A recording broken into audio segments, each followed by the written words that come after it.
Lesson 6.2, Day 2, introduces what are known as fundamental trigonometric identities. Notice we have a whole lot of them in this rectangular space. We have reciprocal identities, quotient identities, and Pythagorean identities. The sine value of an angle is equal to its reciprocal, 1 over cosecant. Cosine is equal to 1 over secant, and tangent is equal to 1 over cotangent. And you can flip all three of those in reverse order. The quotient identities put tangent in terms of sine and cosine, and then cotangent in terms of cosine and sine. And then we have Pythagorean identities. These are the only ones that have addition or subtraction. You can use these identities and move terms to one side or the other. We have sine squared plus cosine squared equals 1, 1 plus tangent squared equals secant squared, and finally 1 plus cotangent squared equals cosecant squared. Now, using these identities, we can simplify expressions. We'll do foiling, we'll combine like terms, we'll multiply by reciprocals. We're going to do all kinds of things that are algebra related, but with trigonometric identities. In that first example, it says 1 plus cosine A times 1 minus cosine A. On our formula sheet, we've got sine squared and cosine squared, but we don't have anything with 1 and cosine by itself. If we look at this with the two parentheses, what we would do is FOIL them. And that will get rid of the parentheses. If we do 1 times 1, easy enough, that's just 1. 1 times negative cosine A, so far so good. Cosine A times positive 1. And then we get positive cosine times negative cosine. A positive times a negative would be a negative. Cosine A times cosine A would be cosine squared of A. We're not squaring A, we're squaring the cosine term. Now if we look at combining like terms, we have a negative cosine A and a positive cosine A. They cancel out, leaving us with 1 minus cosine squared A. Now this kind of looks like our definition over here in the identities. But if we have 1 minus cosine squared A, we can simplify that down to one term. That would be the same as moving cosine squared to the other side. So 1 minus cosine squared of an angle would be equal to the sine squared of that angle. So this condenses down even one step further to sine squared of A. We have one term in our final answer. Whenever you're asked to simplify, that's going to be your game plan. So what I'm going to do now is I'm just going to get rid of what I wrote in my identities so that I have space to use those again. Let's try another example. In example B, it's tangent of A times cosine of A. Let's see, if we look at our formulas, I see tangent in that quotient identities, and it has sine and cosine in it. And if I have cosine on the other side, we'll see if we can make a connection there. So tangent of angle A would be the same as sine of angle A over cosine of angle A. Whatever the angle is what we'll put on top and bottom. Now if we're multiplying that by cosine A, I'm going to put cosine A over 1. When we multiply, if you have something that's the exact same in a numerator and a denominator, they cancel out. And we're left with sine A over 1, which would equal sine of A. We've condensed that down to one term in our final answer. Oof, let's see what's going on with part C. This one will be a little trickier. We have cosecant plus cotangent.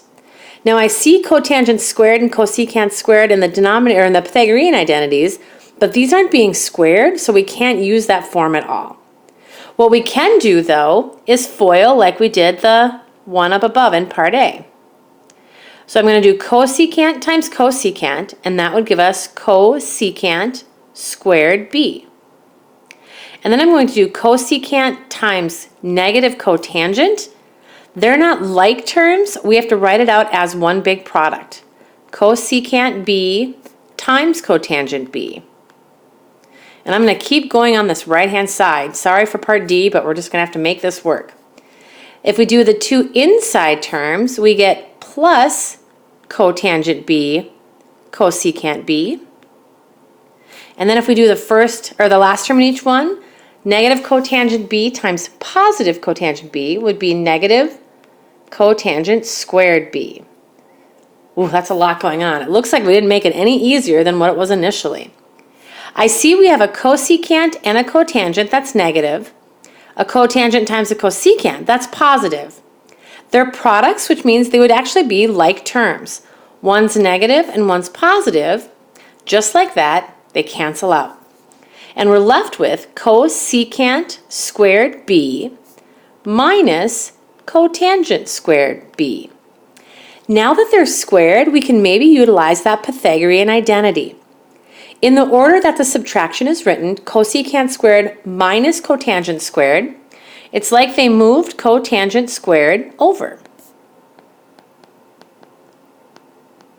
And what would this equal if we have cosecant minus cotangent? It would just equal 1. That would be the simplified version down to one term. Last but not least, we have a fraction. And anytime you have a denominator with one of your trig terms, it's likely going to be a reciprocal identity. Secant is the reciprocal for cosine. So I see 1 over secant, which would be this form right here. 1 over secant is simply equal to cosine. So that one didn't require very much work at all. Another way we can utilize our fundamental trigonometric identities is to transform the left side of each equation into the right side using these identities. What this means is we're only going to change things on the left-hand side using those definitions until we get the same thing on the left side as the right side. In our first example, sine A times cosecant A equals 1. When we look at sine and cosecant up above, I notice right away that sine and cosecant are reciprocals. Sine would be the same as 1 over cosecant. If we substitute that in its place, say 1 over cosecant of A, whoops, there we go, times cosecant A, they just cancel out. And we have 1 times 1, which is 1. That equals the right-hand side. That's all we need to do to transform the left-hand side. Let's try another one. Tangent theta times cosine theta, we want that to equal sine theta. So we have to figure out what to change on the left-hand side to get the right-hand side. Well, tangent of theta, that's one of our quotient identities. And I know that it's equal to sine times cosine. If I transform that term first into sine theta over cosine theta times cosine theta over 1, notice the cosine theta on top and the cosine theta on bottom cancel. And we're left with sine theta over 1, which is sine theta. And that's what the right-hand side equals. Therefore, we're done. We've transformed the left-hand side. Let's see if we can change things up a little bit, get a little bit trickier here. 1 over secant squared p plus 1 over cosecant squared p equals 1. How are those two fractions going to equal 1? Well, when we see something in fraction form, it's likely going to be a reciprocal identity. 1 over secant squared p. Well, I see 1 over secant p, that equals cosine. So if I'm squaring the denominator, technically you could square the top. That would be equivalent to cosine squared p. Just square the entire fraction, and that's your reciprocal. And then it's plus 1 over cosecant squared p. We've already worked with that one. That's the reciprocal identity for sine.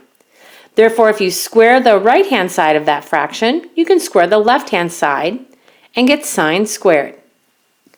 Now we have cosine squared plus sine squared. And anything that's squared, think about the Pythagorean identities. Here we have cosine squared and sine squared, and notice the definition equals 1. Therefore, cosine squared p plus sine squared p will equal 1. And that's what we wanted on that right-hand side. We're 3 for 4. But now let's take a look at this last one. This one looks kind of crazy. Cosine of 90 minus a in parentheses times cosecant a minus sine a. What is going on? Well, looking even further up above, right above our fundamental identities, do you guys remember those cofunction identities? Cosine of 90 minus a is a cofunction identity. Look up above and see what that equals. It's the same as sine of a. And that's getting rid of at least one parenthesis. But then we have cosecant a minus sine a. To get rid of that second parenthesis, we're going to have to distribute sine in. Sine a times cosecant a, we'll write it as one big product, minus sine a times sine a, that would be sine squared a. Well, now we have sine and cosecant, and if I look up above, remember cosecant is the reciprocal for sine. I could use either one of those definitions. Since I have sine squared in my second term, I'm actually going to change cosecant to be sine as well. So that means we have sine a over 1 times 1 over sine a minus sine squared a. Lots of signs here. The sine a on top and the sine a on bottom cancel out, and we have 1 over 1, which is just 1, minus sine squared a. Now, anytime you have a squared, it's going to be one of our Pythagorean identities. If we look at 1 minus sine squared a, that means we've moved this sine squared to the other side. And if that cancels out, all that's left on that left-hand side is cosine squared. And that's what we want this to equal.